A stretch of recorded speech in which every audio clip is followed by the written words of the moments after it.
Now, this video is related to a newly created workshop, Implement Reactive Endpoints with Java, Quarkus, MicroProfile, and deploy the entire example to Red Hat OpenShift.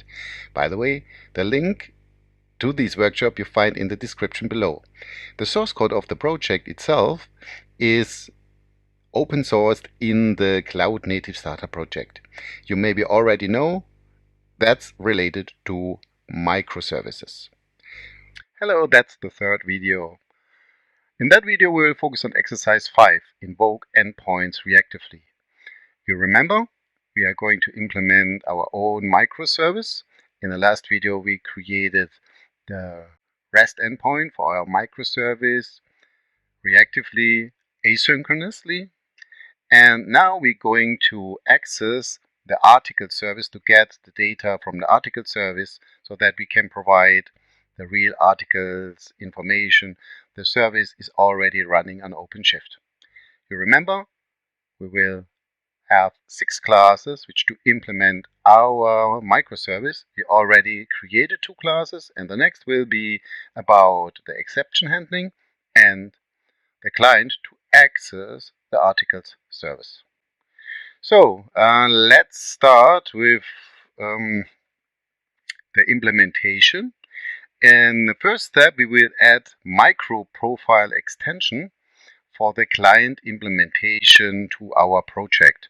That is very useful, as you will see later on, so that we can implement the access directly for our microservice, which is available on OpenShift already. So I copy that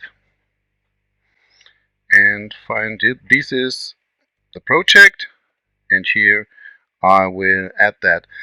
The cool thing is with Quarkus, it is already a part of Quarkus MicroProfile, so we only have to add these. You can see that's Quarkus REST client, and at least that's the specification of MicroProfile.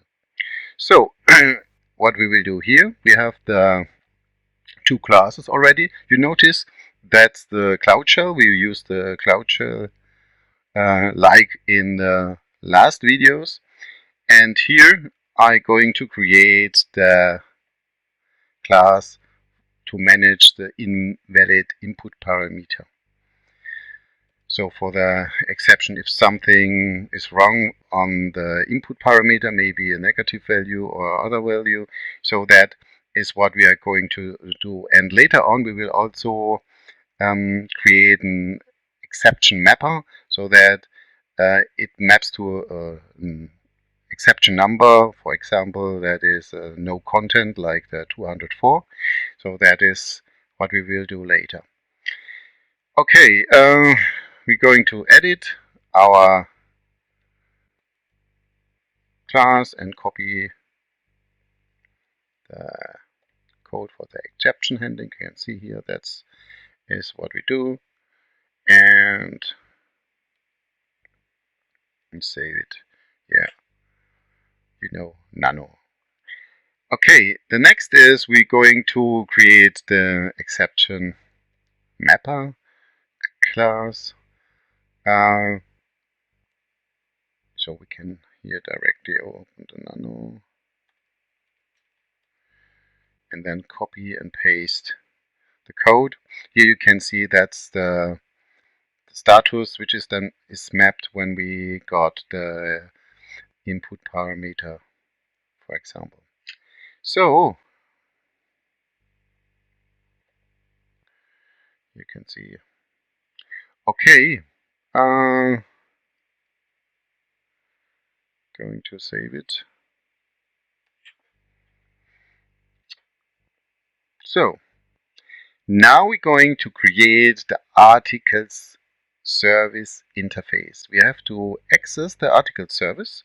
So therefore we will use the implementation from MicroProfile, and you will see how the implementation is done. That's a specification for that interface. Yeah, so we will have here. And the interesting thing with that is that it really looks very similar to the specification of a REST endpoint, yeah, with the get and produce and so on. The difference is that we do not specify a REST endpoint, we specify the usage of a REST endpoint inside our project. So that's interesting. And we also register additional provider like the exception mapper for the exception mapping when we get invalid input parameter, for example. So that's the same handled here as we do it in our own service. Here, so, and with that we have the specification. Well, that's all. That's what I like. What Niklas said. It's magically created later on in client. Yeah. So we first need to create a class, and then yeah, copy, paste, and then we have here the code.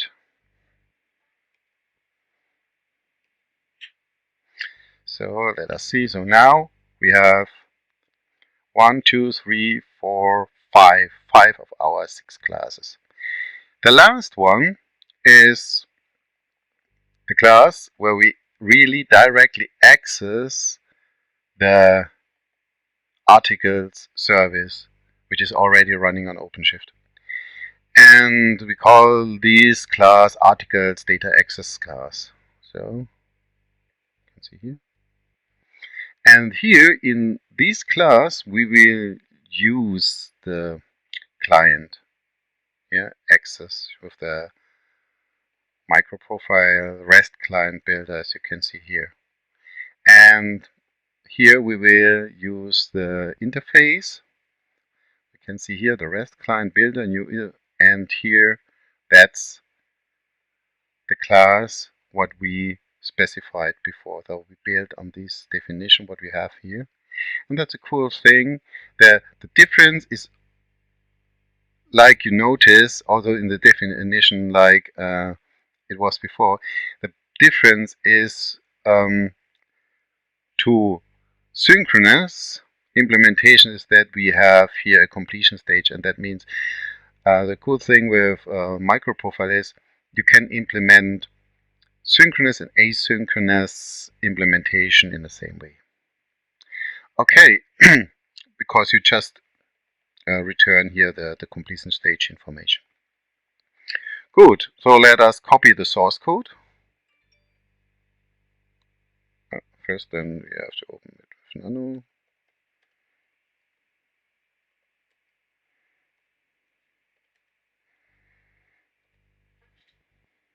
So, but before, now I'm going to save the class here.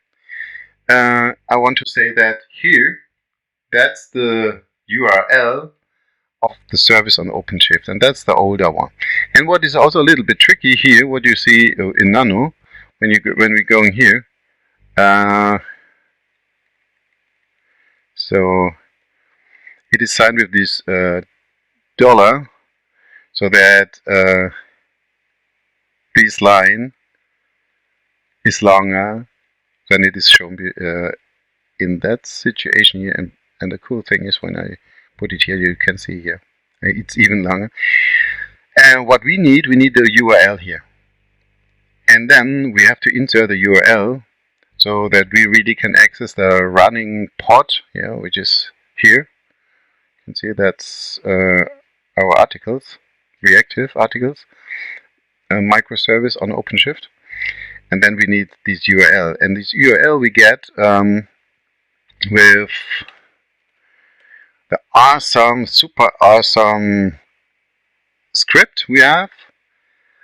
And we provide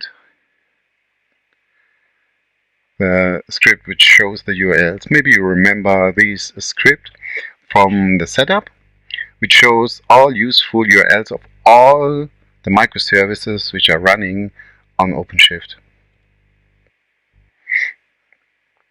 Therefore, we must be logged on in our session to our Red Hat OpenShift so that we really can access all this information.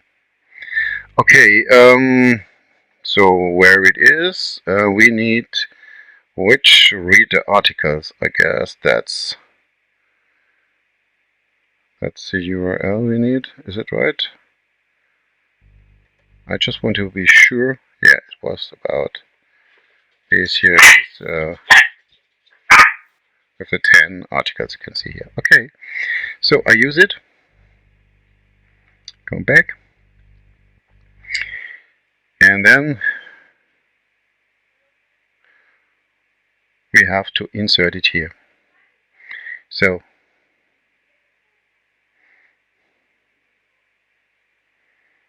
okay, I delete it.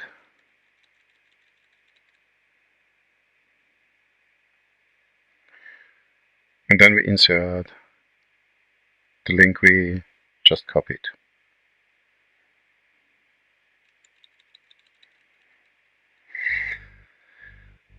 That's the only part which is a little bit tricky here in the nano.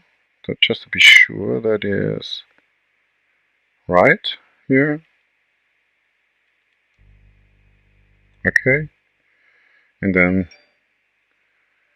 one up.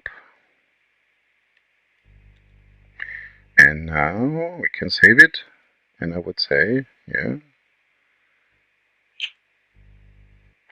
ready to go. So now we have the right URL inside our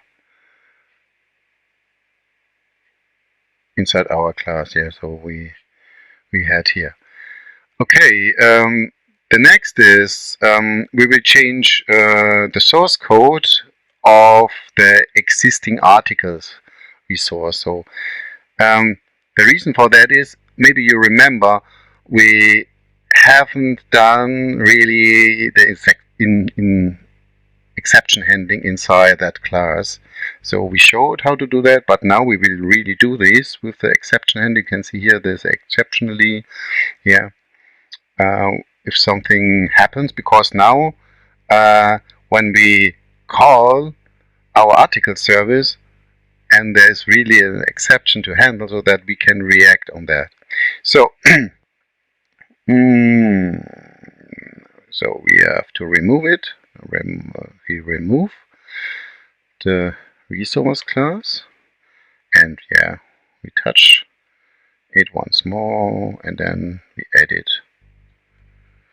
with nano.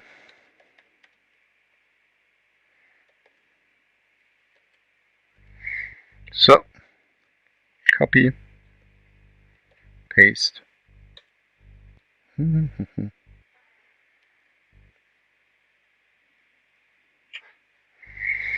Okay, now we have the implementation. Now it's time to test the code and see, do we get the real values from OpenShift running service. So let me clear the terminal. Before we must be in the project. Okay, so we are in the right project. Going to build it. Maybe I speed up the video here. So Quarkus is running. So let us test. Do we get the articles right now from the service directly? Yeah, that's the response of our service. It's cool. It is running, you have seen. Now we have the 6 classes, and we get the right response. And now it's also a little bit time to understand when something happens, especially in this asynchronous situation, there we have some problems with the databases or some response. There should be some timeouts you should implement. And this is now with Java 9, as you can see here, what Niklas also wrote. Now you can add here a timeout information, yeah, for the invocation, and that, yeah, that will end up in the result that there will automatically throw an exception you can catch with exceptionally by your own and handle it. Yeah, that's more or less all for now. We have now implemented our my web API microservice, and the next task is here. We want to develop, no, not develop, we want to deploy our microservice now also here to our OpenShift instance, and that's the next task of the next video. See you again. Bye.